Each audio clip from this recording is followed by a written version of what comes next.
How to duplicate a file on Dropbox app. Hello guys, so in today's video I'm going to show you how to duplicate a file on Dropbox in less than 1 minute. So all what you have to do is so simple and easy. Go to Dropbox.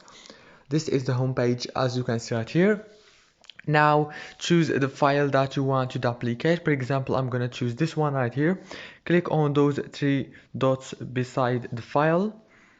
And now scroll down and you will find the duplicate option. Click on it and click duplicate right here. Now as you can see, I just duplicated my file easily just from here. Click duplicate and everything will be done.